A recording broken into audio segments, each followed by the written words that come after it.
badminton, discipline qui fait son chemin à Maurice aussi bien qu'en Afrique. D'ailleurs, la première édition des championnats d'Afrique ont eu lieu à Montchoisy en novembre dernier. Prochain rendez-vous au Ghana en juillet. Depuis 1 an et demi de cela, même avant l'élection, nous commençons à faire une analyse que de problèmes étaient dans la fédération et suite à ça, nous avons fait un plan stratégique pour l'année 2025-2028. Et heureusement, on peut dire que l'équipe est reconduite pour diriger la Fédération mauricienne de badminton et de ce fait, là, nous pouvons commencer à mettre en place nos plans stratégiques. Et nous avons comme priorité, bien sûr, le gros développement, c'est-à-dire faire plus beaucoup d'enfants adhérer à sa famille de badminton là, get participation un peu tous nos joueurs, faire le saut qui nous avons l'élite et nous primer dans toutes les différentes compétitions africaines, qu'il y ait Under 15, Under 19, Senior. Et là, le fait qu'il nous avons aussi le air badminton qui figure parmi sous l'ombre de la fédération. Nous pouvons s'envoler là aussi parce que ne vous avez pas oublié dans les prochains Jeux des îles qui peuvent faire au Comores, nous pouvons badminton et aussi air badminton. Alors la fédération met aussi l'emphase le para-badminton. Nous finissons commencer à faire talent identification. Bon, bien sûr, nous inquiétons un petit peu le côté médical et ce qui s'avance là, c'est pour être capable de participer devant ce tournoi. Nous mettons en place une structure pour assurer qu'il y a la méritocratie. Les joueurs être sélectés par rapport à ce mérite, cette performance qui se donne. Et tout cela, je pense, il pour besoin avec nos visions, ça va un petit bout d'objectif qui nous est là, des besoins pour nous réussir à atteindre sa vision qui nous est là. Nous devons reconnaître aussi que le badminton, c'est encore bébé. Il y a encore bébé et c'est qui maintenant, la fédération, c'est-à-dire BCA, Confédération africaine, même BWF et même la fédération, nous pouvons besoin encore nous pour qu'ils nous donnent la chance et le badminton grandit. Et il y a beaucoup de certaines affaires, nous aussi, nous pouvons besoin apprendre, tous les trois, nous pouvons besoin apprendre. Bon, et il y a certaines affaires qui nous pouvons besoin pour ajuster. Là, l'année dernière, nous avons eu l'occasion d'abriter la première Africa Air Badminton Championship qui finit faire sur le sol mauricien a choisi. C'est le Maurice, le premier pays africain qui finit organiser ça. Et nous commençons nos premiers championnats Air Badminton l'année dernière. Ça l'année-là, nous commençons nos championnats Air Badminton, nous faisons un premier tour et nous faisons une sélection. Et dans cette sélection-là, nous gagnons 4 garçons et 4 filles qui pour représenter Maurice dans le Africa Air Badminton Championship qui prend lieu dans la première semaine de juillet pour faire ça au Ghana. Et ça l'année-là, pour la première fois, nous prenons des qualifiers pour le World Air Badminton Championship qui peut faire pour la première fois, pour faire ça à Dubaï. Et les 2 premières équipes d'Afrique pour représenter l'Afrique dans sa World Championship là. Et ça qui est intéressant, c'est que BWF, pour et ces 2 pays-là pour se capable de participer là-dedans. C'est-à-dire que nous n'avons aucun frais à parcourir. Jusqu'à présent, nous nous demandons aux joueurs qui ont self-fund ce déplacement-là parce qu'il faut du budget que la fédération fait gagner. Mais aujourd'hui même, nous avons gagné bonne nouvelle depuis le ministère de la Jeunesse et des Sports qui est le ministère qui peut financer ce déplacement-là. Donc ça, c'est une bonne nouvelle pour le badminton mauricien. Est-ce que vous pouvez dire nous qui sont joueurs qui concernent? Vous avez une idée? Alors, nous avons côté garçon, nous avons Atish Luba, nous avons Ramparsad, nous avons Kamlesh Boyrou. Et côté filles, nous avons Duki, Kobita Duki, Ancharaz, nous avons Kedun et nous avons Sharon Young qui peut participer là-dedans. Je pense dans l'Afrique et surtout Maurice, le badminton est un grand avenir. Parce que tout récemment, je suis allé dans l'Assemblée annuelle BWF. Comme vous pouvez montrer du monde, une photo, le championnat air badminton d'Afrique qui nous fait faire. Et je vous dire, beaucoup de délégués dans le monde émerveillés par une photo. Et surtout, Maurice, nous avons la plage, de sable, la mer, le soleil. Et nous, une destination qui est capable d'attirer beaucoup de joueurs internationaux pour venir jouer au badminton ici.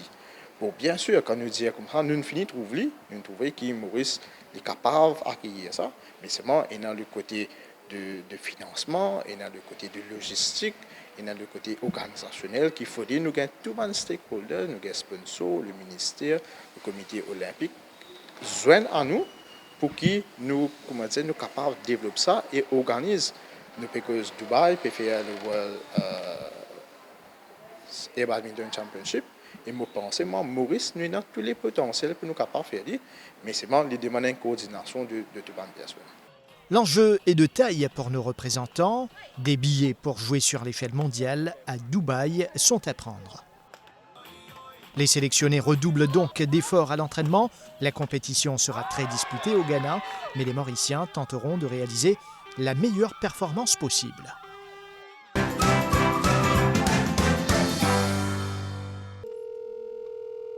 Hello, welcome to Intercontinental Trust. Our offices are currently closed, but I'm Amelia, your AI assistant, here to help. Il est 17h15, le standard retentit, il n'y a personne à la réception pour prendre l'appel, et pourtant. How can I assist you today? Hello, this is Sarah from London. I'm interested in the relocation services that ITL offers. Hello, Sarah. Thank you for reaching out to us regarding your interest in relocating to Mauritius with your family. Intercontinental Trust offers a range of relocation services. Cette voix que vous entendez est celle d'Amelia. Il s'agit d'une réceptionniste IA mise en place il y a tout juste un mois au sein de la compagnie Intercontinental Trust Limited basée à Eben. Le but est de répondre aux appels reçus après les heures de travail traditionnelles, cela afin d'améliorer l'équilibre vie professionnelle, vie personnelle des employés, comme c'est le cas pour Laura, réceptionniste depuis 13 ans maintenant. On l'a rencontrée un peu plus tôt. La réceptionniste virtuelle, elle fonctionnait après les heures de bureau, vers 17h15, jusqu'à le lendemain matin. Et donc, à travers elle, nous ne parlons aucun appel. Elle fonctionnait 24/24, parce qu'il y a un client qui appelle nous à l'étranger à cause du décalage horaire. Dis-nous un peu comment ce système-là facilite la vie ou en tant que... En tant que réceptionniste, le système AI il apporte un nouveau souffle à la réception. Il aide nous au quotidien dans notre travail. Et l'après-midi, quand on quitte le bureau, moi, j'ai l'esprit tranquille et je me connais qui AI pour gérer les appels. Laura, le matin, quand on reprend le travail, qui va nous faire qui vous fait Donc, le matin, quand nous venons, nous réglons un appel et grâce à service AI, donc, nous redistribuons des appels aux départements concernés. Ou travaille comme réceptionniste, là il y a un système qui peut faire au travail. Est-ce qu'il y a qui a perdu au travail à cause d'un système informatique?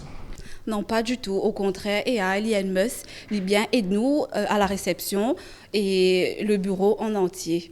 À la source de cette technologie, l'Agentic AI.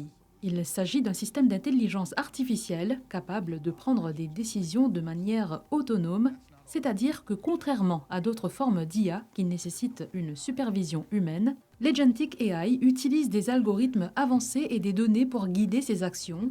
Amelia, la réceptionniste IA, a déjà traité une vingtaine d'appels depuis un mois. Chez ITL, donc, nous cherchons à innover en permanence tout en gardant à cœur l'humain, parce que nous croyons éventuellement que les personnes sont très importantes. Et la réceptionniste IA nous permet d'être disponible pour nos clients en dehors des heures de bureau. Et aussi, la réceptionniste IA nous permet d'avoir un accès facile pour nos clients internationaux. Comment est-ce que ça aide vos employés, surtout vos réceptionnistes? Je pense qu'il y en a 3 chez vous. Alors, cette technologie a été déployée spécialement pour valoriser notre capital humain. Bien sûr, cela vient réduire les interruptions après les heures de bureau et cela vient à ce moment favoriser le temps personnel des employés après les heures de travail. Et je dois dire aussi que cette technologie nous permet éventuellement que nos employés puissent arriver à se focaliser sur d'autres tâches à des fortes valeurs ajoutées pour éventuellement trouver un bon équilibre travail et les balances. Comment est-ce que vous intégrez la réceptionniste Amélia au sein de l'innovation, dans votre programme d'innovation plutôt à Haïti? Alors, en tant qu'entreprise avec une clientèle internationale regroupant plusieurs fuseaux horaires, c'est important de trouver une solution qui respecte à la fois les besoins des clients et en même temps le bien-être des employés. Et donc là, la réceptionniste EI vient s'intégrer parfaitement dans cette vision de pouvoir offrir ce cadre-là. Il nous revient que vous avez reçu depuis un mois que Amélia est en poste, entre guillemets. Vous avez reçu une vingtaine d'appels déjà. Est-ce que vous avez eu aussi des retours de ces gens qui vous ont appelé? Alors, les premières réactions, je dois dire, sont très encourageantes. Je dois dire que nos clients internationaux, plus spécialement, apprécient le fait de pouvoir recevoir des informations continues, même après les heures de bureau. Et il se trouve que c'est quelque chose de formidable parce qu'il y a aussi d'autres personnes qui cherchent, par exemple, des informations sur nos offres de services, sur nos modalités d'accompagnement et nos expertises. Il faut aussi noter qu'il y a aussi pas mal d'appels qu'on reçoit, des appels récurrents sur des demandes, des offres, des opportunités d'emploi qu'on a chez nous. Donc, et ça permet à ce moment de répondre à tous ces besoins-là. Est-ce que vous pensez que ce système pourrait être utilisé dans d'autres compagnies à Maurice? Absolument, absolument. Je pense que ce modèle peut parfaitement s'adapter à d'autres entreprises mauriciennes et particulièrement des entreprises comme la nôtre qui sont vraiment à l'international. Et il faut souligner que l'adoption de l'IA est en train de prendre une tendance mondiale à Maurice et qu'on ne peut pas ignorer. Et nous, à ITL, nous sommes fiers d'être parmi les premiers à avoir emboîté ce pas.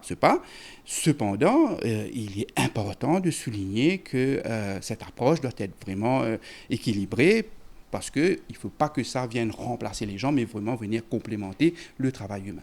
Alors, chez ITL, nous allions innovation technologique et les valeurs humaines. Alors, nous recherchons des talents passionnés par l'impact positif que la technologie pourrait avoir sur les entreprises et aussi sur la société. D'ailleurs, nous offrons toute une panoplie de formations continues et des projets innovants que les jeunes recrues pourraient éventuellement commencer, et cela pour le faire grandir au sein de l'entreprise. Je dois dire aussi que notre environnement contribue à ce que les personnes travaillent en collaboration, soient innovantes, et aussi il y a un épanouissement personnel pour tout un chacun, où chaque voix est importante, et aussi pour le bon déroulement de l'entreprise. Alors, dès qu'il y a un appel après les heures de bureau, la réceptionniste EI réceptionne l'appel, bien sûr, donc il y a les échanges de conversation, et tout ça est sauvegardé sur un serveur chez nous, et le lendemain, il y a une personne qui vient récolter toutes ces informations du serveur, et à ce moment, il y a la distribution, et les informations pertinentes sont distribuées à travers la compagnie vers des personnes concernées. Alors, c'est vrai que nous venons de débuter avec la réceptionniste EI, mais je dois dire qu'il y a quand même pas mal de projets en cours actuellement, très intéressants dans différents départements qui est en train de se faire. Et le but ultime à terme, c'est d'avoir une digitalisation maximale de l'entreprise. En adoptant cette technologie, Intercontinental Trust Limited devient l'une des premières institutions financières à Maurice à offrir ce service de support client automatisé. Sur le long terme, la vision d'ITL est une digitalisation maximale de la compagnie.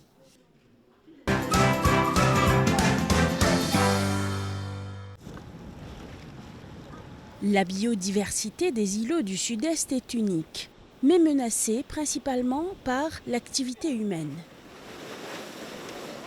Pour mieux la protéger, la Mauritian Wildlife Foundation mise sur la sensibilisation à travers le projet À nous sauve nos banzil. Objectif, éduquer un maximum de groupes allant aux écoliers jusqu'aux plaisanciers pour qu'ils aident à leur tour à protéger cette biodiversité. On va vous donner du temps pour faire les photos, etc. Une visite sur l'île de La Passe a permis à des journalistes de comprendre les défis majeurs de la conservation. Le projet lui-même, il a commencé en 2017 et puis ensuite il nous renouvelé en 2020. Le projet lui-même, il a pour but pour, premièrement, informer les personnes, les utilisateurs clés de l'importance de ces sites-là. Ces sites-là livraient même un trésor, un dernier refuge pour certaines espèces, que ce soit de plantes ou d'animaux aussi, surtout des reptiles ou des animaux marins, pas animaux marins, des oiseaux marins plutôt. Et beaucoup de personnes ne connaissent pas l'existence ou sinon ne portent vraiment attention à ça. Donc le but premier, c'est d'informer et aussi d'informer qu'à travers certaines de nos bandes pratiques, malheureusement, nous portent atteinte à la survie. C'est très dommage, la majorité des espèces en général que nous avons à Maurice sont menacées et il en va de même pour les îlots. Donc, première chose, c'est d'informer et puis en deuxième lieu, c'est d'expliquer, essayer de réduire la pression qu'il y a sur les îlots par rapport à la biodiversité existante. Alors, j'ai dit tous l'école, les professeurs et également les skippers. Donc, qui travaille en collaboration, je peux faire avec la communauté des skippers ici? Donc, effectivement, nous touchons en premier lieu les personnes qui en sont en ligne de mire et qui travaillent et dépendent de ces îlots-là en premier. Donc, les personnes de la région, et c'est des skippers, c'est des pêcheurs. Nous travaillons aussi avec des bateaux privés, des propriétaires de bateaux privés, mais aussi les autorités. Les autorités, c'est un partenaire vraiment important pour le projet. Donc, nous travaillons avec la Forestry Service, nous travaillons avec la National Parks and Conservation Service, avec la National Coast Guard, avec la National Heritage Fund, parce que tout ça là, c'est un partenaire, un projet, il n'est pas qu'à stand-alone. Et nous sommes une ONG et nous avons besoin définitivement d'un partenaire pour pouvoir porter à bon port le projet et trouver un résultat concluant à travers cette collaboration. Est-ce qu'il reste pas les bons le terrain? Le response, c'est très bien. Le projet a avancé. On a vu beaucoup de changements de comportement à travers les collègues qui ont été là auparavant. En termes les plus grandes menaces, c'était malheureusement les déchets, c'était malheureusement des départs de feu. Il y a une série d'activités humaines qui nous, et parfois un comportement qui nous nous peut visiter dans l'île, qui tient malheureusement au détriment de la nature qui est là.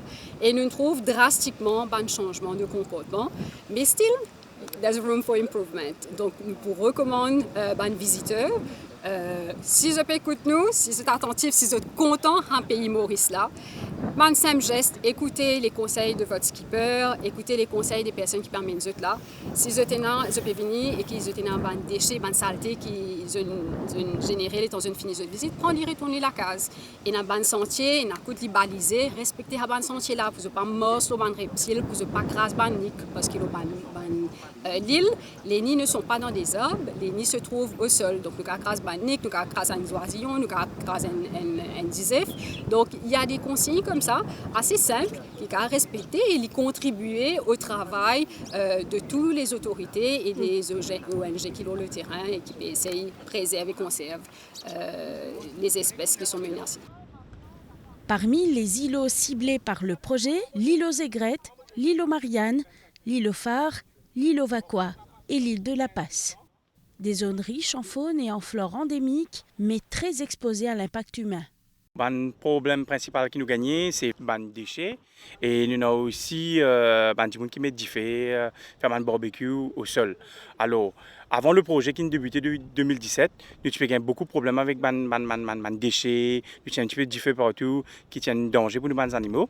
Mais depuis la sensibilisation qui a commencé depuis 2017, et en collaboration avec la National Park and Conservation Service et le Forestry, et nous faisons un travail énorme. Nous commence à expliquer aux skippers qui ont des affaires qui nous dans l'île. Et si nous pouvons trouver des déchets peut diminuer, nous ne pouvons pas dire qu'ils pas 100%, mais 95% ils diminuent. Mais nous avons encore des déchets qui nous dans l'île, qui y a un gros problème de les animaux. Par exemple, une bouteille plastique, nous avons les orques qui rentrent là-dedans, les assadans, ils passent sortir et les autres mots.